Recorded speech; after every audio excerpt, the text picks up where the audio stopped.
All right, we are live for the Monday edition of the morning check-in. And as always, excited to be back. Looking forward to connecting and going wide angle today, just because I want to dive deeper into some graphics here that really lay a very interesting narrative for the new financial system or the rebranded financial system that has been modernized. And they're talking about it right now as I speak. And so just finished watching some of the BIS, Bank of International Settlements, Monday kickoff. And the opening speaker happened to be Carlos, the heavyset guy that I tend to make fun of, call the fat bastard. But he laid out his vision for the financial system that they're working to implement. And it has a lot to do with you and how your currency within that system will be tokenized and all the other buzzwords I'm about to share with you in a minute. But anyway, hope everyone's doing well. Sorry about running late on the back end, just trying to clean up some things and grab some things. And as always, trying to deliver something of value to you guys, just to keep you up to date as what's going on. So as always, going to start off with the good news, work our way into some market activity, and then cover some issues that are very relevant to your financial lives, and then dive into some stories that seem to be very popular in the geopolitical scene. So before I move further, let me know if everything is flowing smoothly, and hopefully more people are notified and able to plug in and get the message in real time. And as always, I know there's things that are of importance to you. So this is where you get a chance to share your thoughts in the chat. Let me know what subjects or matters that you're keeping an eye on that we can bring to the forefront, because once again, it's a community effort. And so I just share with you things that catch my attention, but I want to hear from you guys. So let me know in the chat what's going on here. All right, real quick, I will acknowledge a couple people. We got Stefan. Stephen says, "What's up, Mike? I'm proud of the brother. Appreciate you, man." What else we got here? Daryl checking in. Blessings, Mike. Good morning to everybody, man. It's going to be a good day. As always, start off with some good news, just for my daily devotional, and dive into some other issues that are relevant to you. So Joe says, "Good morning. How you doing, man? Appreciate you. Bless you for taking time out of your morning to join me, man." So as always, won't be before you guys long. Just want to lay out some things here and share with you some things that I think is important. So we're going to dive into it real quick. Let's get into it. Nevertheless, if you don't mind, for those who are plugged in, hit that thumbs up button. Show your support for the channel. Hopefully that help notify a few more people. And then also, depending on where you're watching it, whether Rumble or on YouTube, make sure you click that follow or that bell notification so you're notified when we do go live, so you won't ever miss out. So that's the goal. Okay, let's dive into it, man. So I'm gonna get into that good word as of this morning. Let's get into the good word here. So I figure I'll zoom in so you guys can see it as well. So if I zoom in here so you guys can read along with me, and it just makes it that much better, I think, to read it yourself as well. So it says here, wait in hope. This is from today, May 6th. It says, we wait in hope for the Lord. He is our help and our shield. Selah. Psalms 33, 20 from NIV. It says, it can feel as if things will never change. Your challenges persist, perhaps over an extended period of time, and it seems all your prayers are met with closed doors. Like David, you can cry out, quote, "How long, O Lord, will you forget me forever?" Psalms 113, verse 1. It says, but take heart. Your dark moments will last only as long as necessary for God to accomplish his good purposes, and your heavenly Father is well aware of your limits. You can endure. You will overcome this. How? By turning to the Savior often in prayer and through his word. Whenever you feel weak, go to his throne of grace and find the strength you need, even if it's every 2 minutes. He will sustain you. He wants to teach you his ways, build his character in you, and grow your faith. Just rely on him. And then it says, friend, don't give up. This pain will end. You will prevail over this difficulty, and your circumstances will change. Look to God to uphold you as he works out his good purposes. And then the closing prayer is, Lord, I will hope in you. Thank you for sustaining me and teaching me your ways during this dark time. Amen. All right. That is a good word for this morning, man. Hopefully it is of use to somebody out there. Hopefully that touches somebody in the spirit, oh man, and help charge you up this morning. Hang in there. Regardless of what you're going through, put your trust and your hope in the one who is the author and the finisher of your faith. And as always, whenever you get in the word and charge yourself up, I know, speaking of myself, I always leave better than I went in. So hopefully that's self-encouragement to somebody out there. So, okay, man. Yeah, never a dull moment. Never a dull moment. All right. So as always, want to big out get them some quick shout outs real quick, opportunities for those who might be new to the fold. And so let me do my typical introduction here. So for those who are plugged in, I don't know where you stand at, but you might be new to the RTD community. Don't know. But as you can see on the screen here, the dollar IQ quiz, 10 quick questions make a world of difference. Basically exposes that knowledge gap that we all have in some area of our lives. And so this here has to do with monetary literacy, understanding the role of what we call money, aka the dollar, and its many forms. And so if you have not taken it, I encourage you to take it. As of now, the results are dropping because more people are taking it. It's about 58% right now, not no longer 60.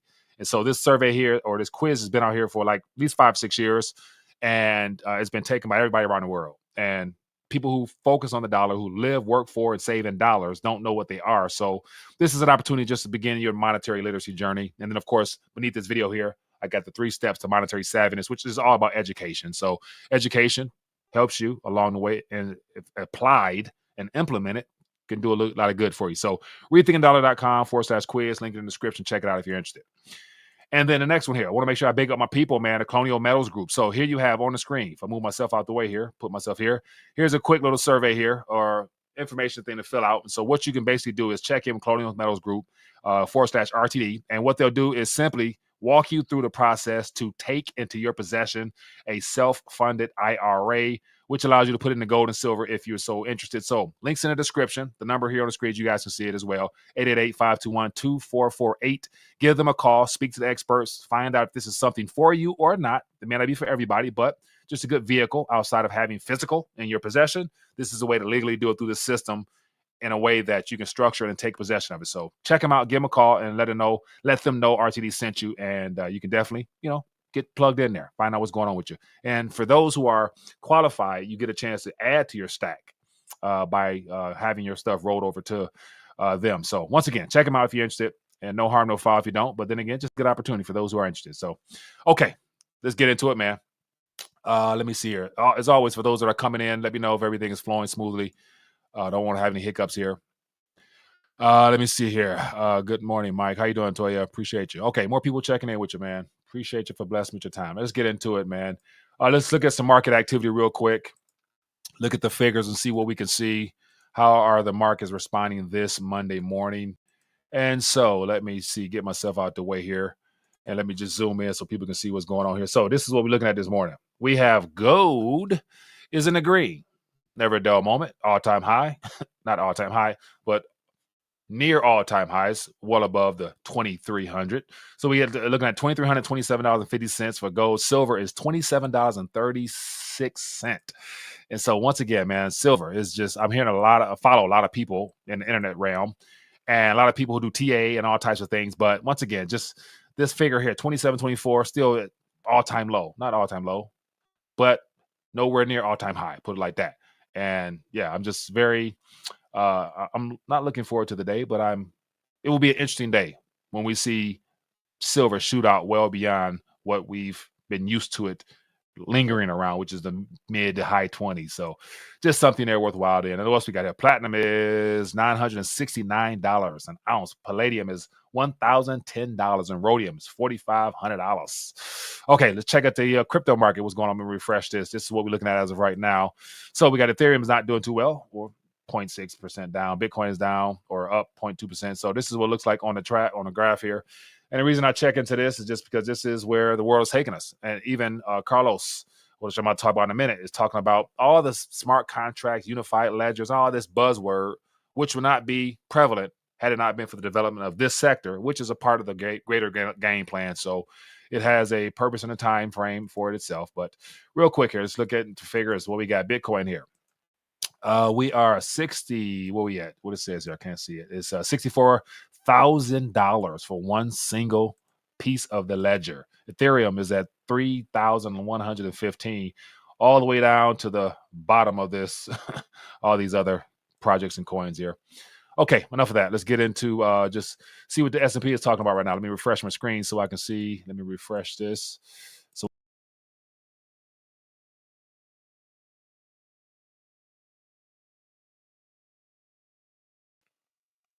Oops, refresh the wrong screen. Forgive me for that one. Now I gotta put my screen back together. Give me 1 second here. Let me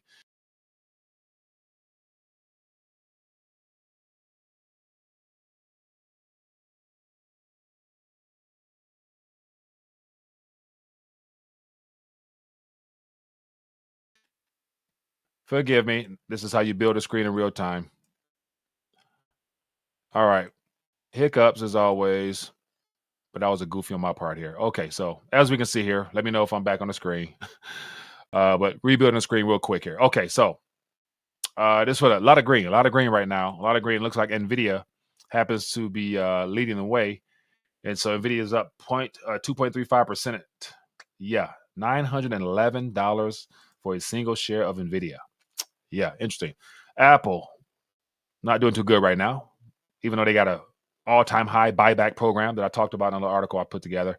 And what else we got here? Let me look at banking sectors in the green. So banks are doing pretty good this morning. And it looks like PayPal, there might be some bad news come out of PayPal. Who knows? All right, so that's enough of that. Okay, let's get into the primary subject matter of the day. Primary subject matter of the day. I want to touch on right now what I was actually watching the Bank of International Settlements. They got their summit starts today, and so let me just share with you a little bit here. So this is what we got. Let me get this on the screen here. This is what I wanted to talk about this morning on top of some other things. So as you can see on the screen here, we have from the Bank of International Settlements Twitter account, we have Augustine Augustine Carstens, general manager of BIS right now. He gave an interesting talk. So I actually watched the entire talk, and some things stood out to me that I wanted to talk about this morning and shine more light on their proposed rebranding of the financial structure and all the intricate detailed key buzzwords that they're using, which mimic exactly to the core the entire crypto space, which once again paints more of a picture as to how none of this is accidental. It's all intentional. And it's hard to hide now. But then again, there's so much buzz and so much hope around, the decentralized asset community space that people don't really pay attention to the fact that they're running parallel to each other, because one was used for this particular one that we're talking about right here. So Augustine, whatever his name is, Augustine, yeah, gave his little speech this morning. So I want to play a snippet from it that stood out, that triggered the thoughts that I'm about to talk about now. And whenever I hear the words, rethinking, it automatically stands out, because if people are rethinking, that means they're rethinking it for a reason. And that reason is why they're doing what they're doing as far as their actions of trying to build out this next monetary structure that I'm about to talk about in a moment. And so on top of that, there was a U.S. debt clock comes out with these little graphs. And so this is the most recent one. And as I put on the screen here, as you guys can see here, this is just from their graphic on the US debt clock.org, but it says the fiat money reckoning. And it basically distinguishes between the fake and what is considered real. And the fake is all the paper, digital delusions that the system has been built on, which is bill, notes, and bonds. And then, of course, we got the real assets: gold, silver, copper, energy, oil, corn, and commodities, things of that nature over here. And I noticed that there's about 2,500 thumbs up or hearts on this, and this was seen 105,000 times, this particular art graphic here, and reshared 1,000 times, and has a lot of commentary behind it. But nobody is actually watching the Bank of International Settlements, which they're streaming live right now, because it's not of interest to most people. Most people don't even know what the BIS is and their role in being the bank of central banks. And apart from more people waking up, which is what this kind of reveals, that people are waking up to the false reality that's been set before us.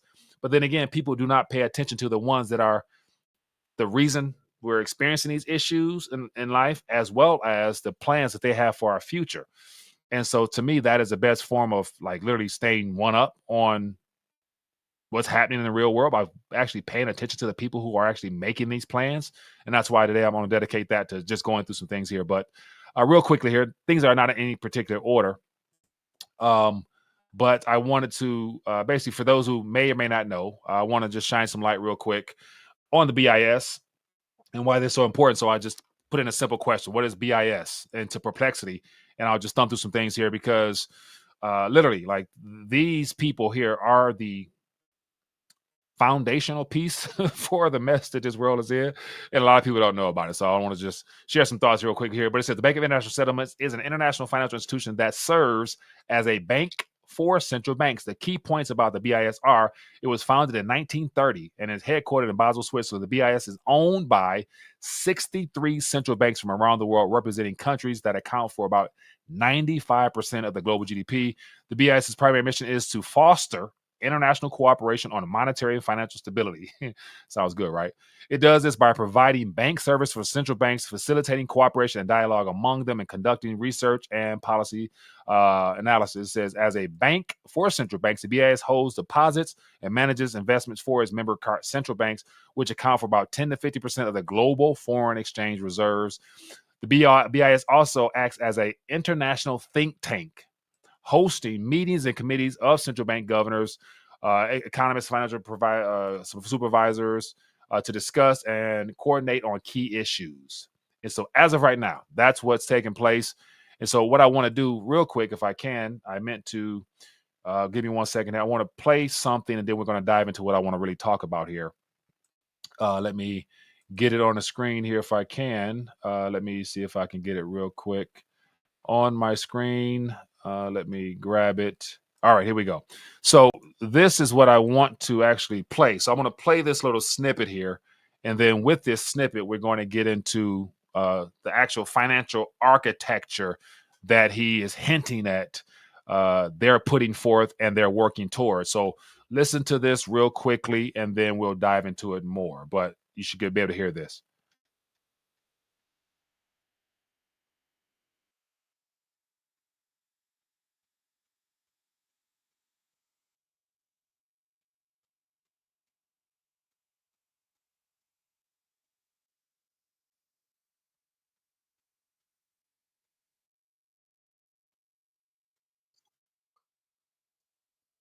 Compatibility with legacy systems.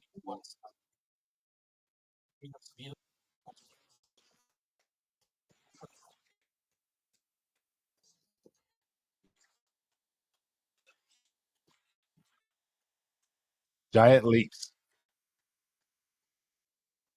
to deliver a fundamental rethink of the financial system.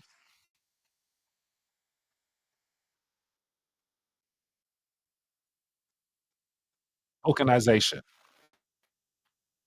transformative potential, tokenized digital assets, uniquely identify assets and their owners.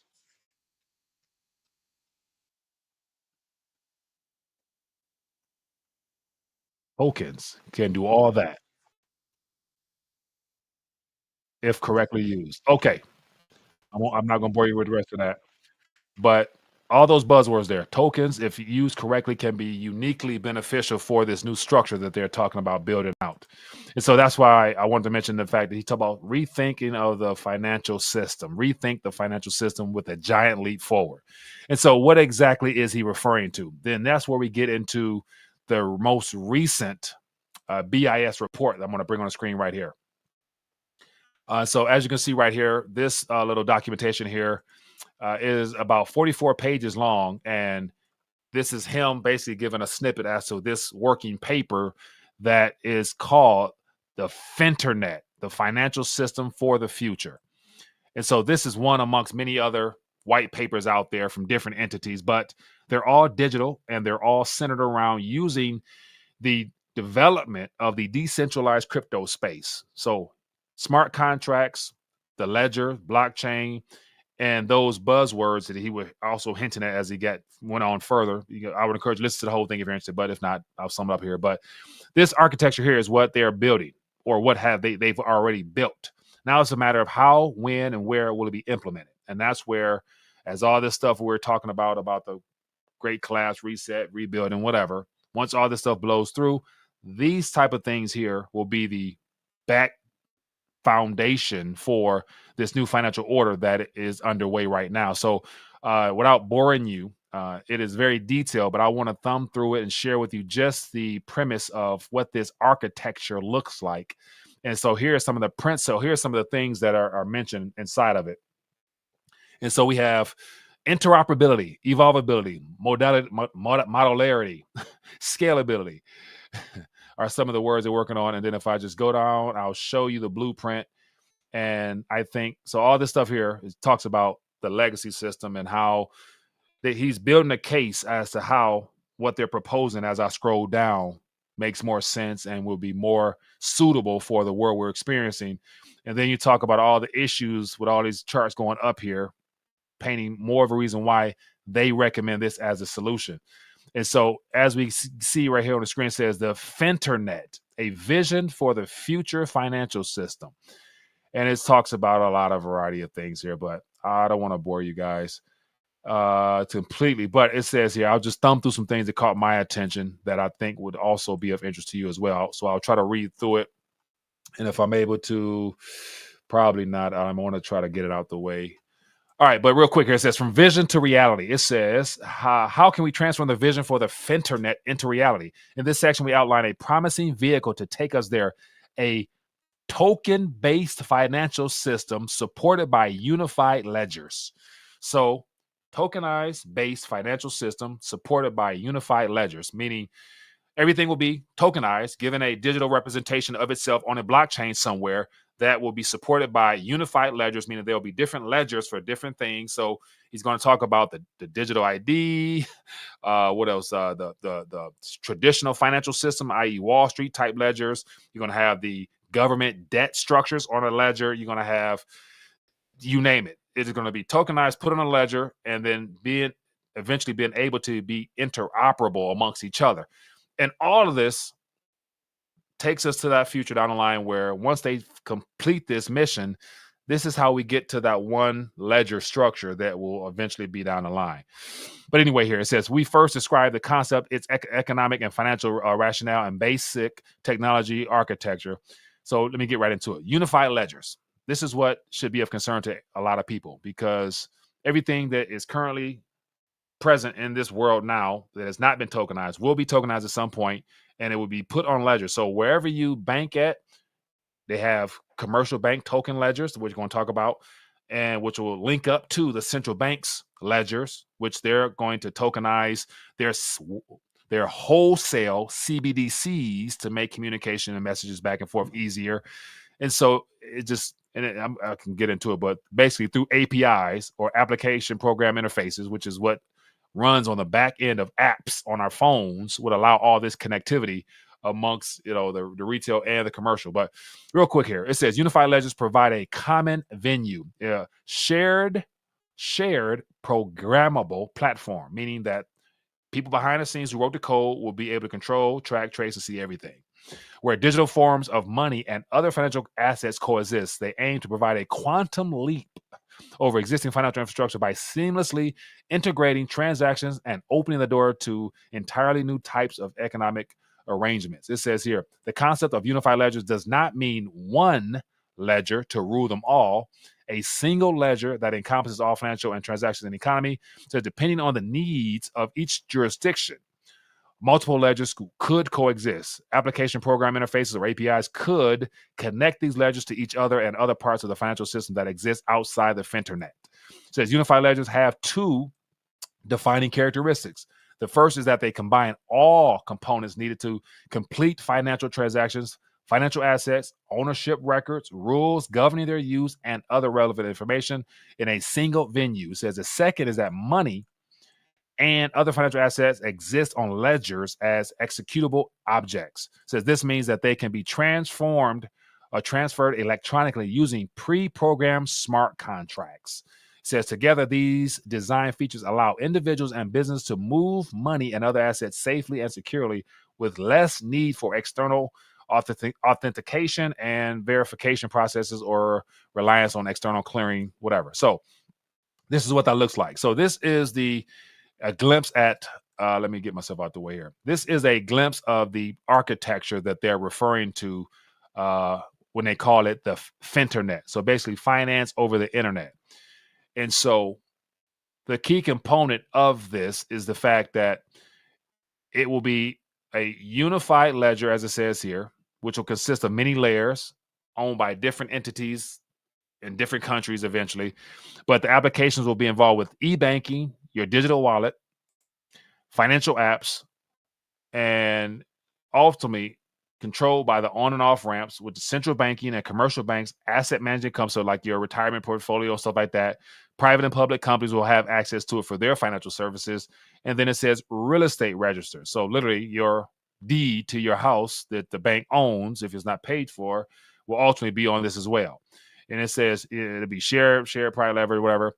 And so to go even further here, digital infrastructure, it means your identity, your digital signatures, and electronic registries will also be linked in here. So literally, it's a unified ledger, which will, as it says here, could in principle contain any financial asset. Tokenized money is a core requirement. So I've mentioned before how they have a program called Agora. BIS has a program called Agora, which talks about the tokenization of depositors' accounts. Let me, just for the sake of not, let me just bring it back up here, BIS. Tokenized bank accounts. Let me go back here. Give me a second here. Like this type of stuff here, I really nerd out over because I really desire to understand this stuff as best I can. So I try to bring it to you guys as I try to unravel it for myself so I can understand exactly what they're doing behind the scenes. But this is that Project Agora I just referred to, which is a more detailed breakdown of the tokenization of bank accounts on the ledgers of commercial banks that will be interchangeable amongst the banks. So you'll get settlement like that. And the ledgers ultimately link up to central banks. And so literally it's one big computer program system that will be interoperable on the back end. We won't have no clue of how it operates really because it'll be seamless, similar to how things are now. When you log on to PayPal, Venmo, and stuff like that, stuff happens on the back end that we know nothing about. And most people don't care about it because as long as you look on your screen and you see you have something in the form of digital currency, you don't bother to care how, where, when, as long as it spins. And this is how they will be able to execute this with zero pushback from the public because most people don't know nothing about the architecture of the current system. Nevertheless, the update that's taking place on the back end. But with this Project Agora, it says to tokenize cross-border payments. And let me see, there's a different, this is not it, but there's more, there's another visualization that breaks it down as well. But this is just basically the whole cross-border payment. After deposits are tokenized on a unified ledger, the commercial banks are then able to send communication back and forth in conjunction with the wholesale CBDCs messaging platforms. So it's very, very, very, very, very detailed, but I can't find an actual visual aid, so I'll spare you that. But back to what I was referring to here. A couple more seconds here, and I'll move on to something else. But this is just some things I think is interesting. It says here, to go back to the unified ledger I'm talking about, it says, as in today's financial system, the monetary system in the unified ledger system would have two tiers. Two tiers. This is what they're looking at. Central bank money will represent the first tier and commercial bank money the second.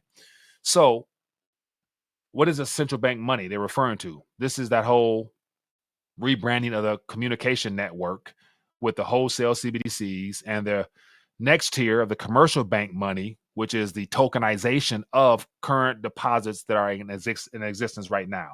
And so this is the monetary realm that operates on these unified ledgers. It says settlement of commercial bank accounts on the central bank balance sheet is the ultimate guarantee of finality of any financial transaction. As such, a wholesale CBDC is a necessary foundation for any unified ledger.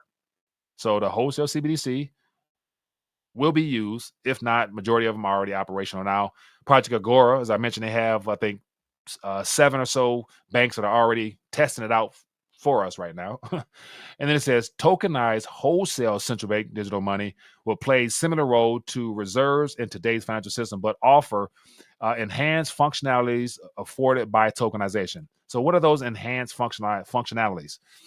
The ability to program on the back end, the transactions to watch and see what the actual depositors do and use those funds for, and eventually down the line be able to say, hey, you know, this particular person in this country, they're spending too much money on this, so we need to disincentivize that, or literally put limitations on how much can be spent. And so that's the controllability, the programmability, as well as the ability to track, trace, data ultimately, because all this is literally just monetary data that people think they own, which is being transferred from a more decentralized space now, because the commercial bank and the central bank don't work in real time as of now.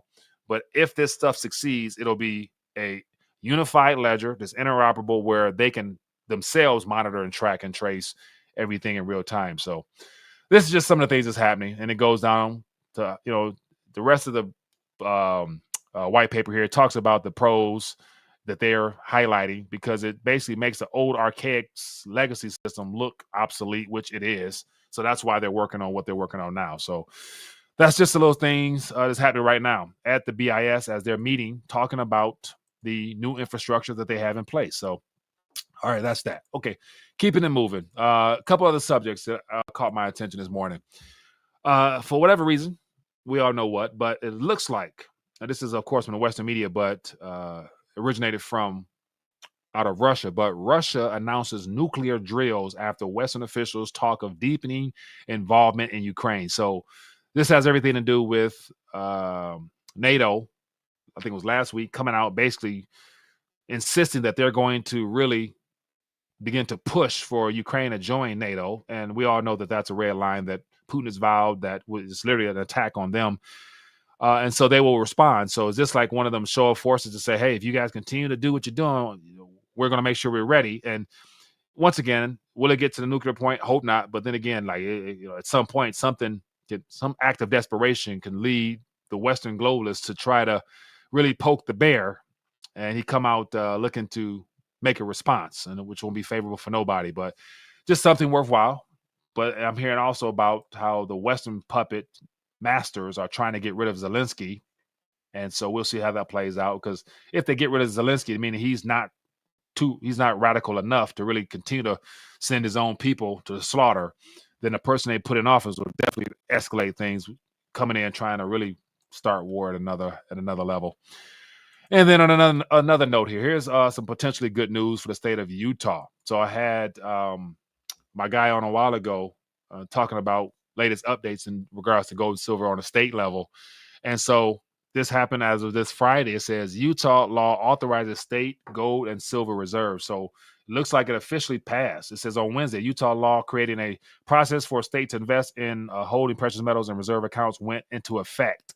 It says this sets a foundation that the Beehive state to achieve more financial independence and to take a small step towards undermining the Federal Reserve monopoly on money.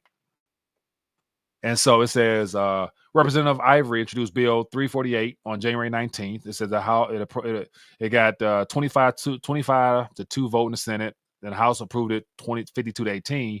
And Governor Spencer's signature went into effect on May 1st. It says holding gold and silver will allow the state to shield its assets and hedge against rapidly depreciating Federal Reserve notes. They're very distinctive in labeling the depreciating fact of Federal Reserve notes, because they're actually holding dollars, i.e. gold and silver coinage from the United States Mint, in their reserves, which is what every state should do. So good, big distinction there. It says adding gold and silver in reserve could also create a pathway for Utah to maintain financial independence should the U.S. dollar collapse, a very real possibility as the world moves away from the greenback as its reserve currency. So we have a state in this country talking about depreciating Federal Reserve notes.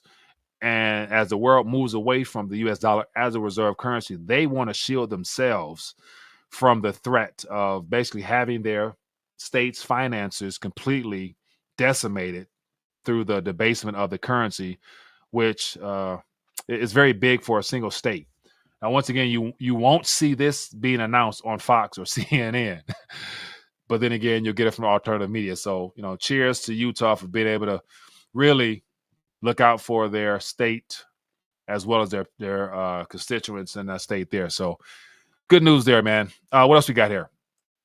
Real quick. So, something else that's really disturbing and sad, but real, is the current activity on college campuses. And so this is a little video from Oyo London, whoever this person is, but he's basically saying American students convert to Islam weeks after becoming full-time pro-Palestinian activists. So here's just 3 little quick videos here, but you have what appears to be college students, and these are the center points of college campuses, and you have what is being touted as a high conversion rate of white males as well as minorities of whatever race converting to Islam. And so I'm thinking about the evangelical move in this particular religion here and its impact on the world. And it won't be friendly. It won't be about peace at the end of the day. And so it just amazes me how the body of Christ has been discounted / inactive in this current environment where you have individuals that are very devout and full of zeal for their beliefs, willing to go out and make converts, even though I believe it's, in completely false ideology and philosophy and theology and everything in between. So, but then again, that's the movement we have on college campuses, according to this video here, which doesn't surprise me because I see videos all the time of what's happening in the UK and Europe in general, how it's gone full Sharia law type activity out there. So think about this. It's not being talked about on major news channels because it's being done intentionally. But think about a year, 2 years, 5 years, or however long, given the Lord's, tarries a little bit longer, how bad it will be for countries worldwide, to where governments eventually will be forced to acknowledge the, I guess, legality of Sharia law and all the things that come with that, which has nothing to do with what we as Americans want or desire in our country, because it comes with some very strict and authoritarian type of philosophies that are not what American ideals are based upon.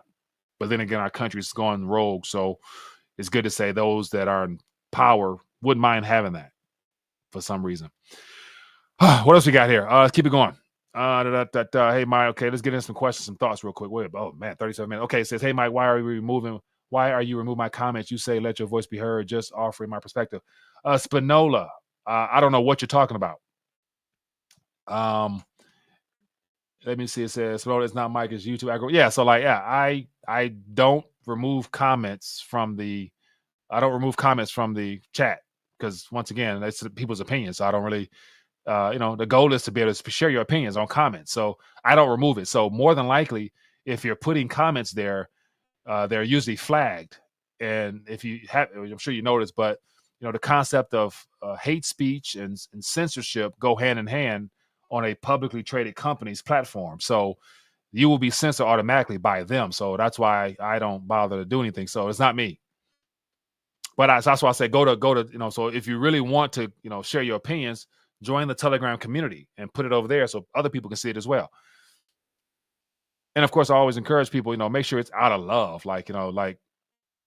Don't do nothing that will get yourself in trouble, because everything you're saying and doing is being recorded by the powers that be at the NSA.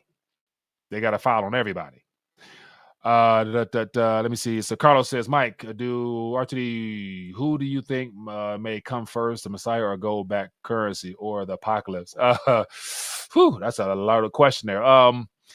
I would say there will be more countries or states talking about gold and possibly backing it with something before we get to the apocalypse or the Messiah returning. So gold for sure, even though I know you're being funny with that, but gold will be talked about more.